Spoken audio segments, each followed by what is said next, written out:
po ako iniaalay ang aking buong puso sa iyo. Ikaw po ang nakakaalam ng lahat ng aking iniisip, ang aking mga galak at ang aking mga lihim na tinitiis.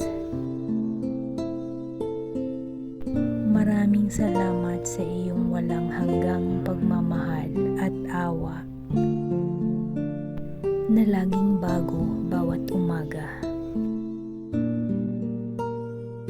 Humihingi po ako ng patawad sa aking mga pagkukulang.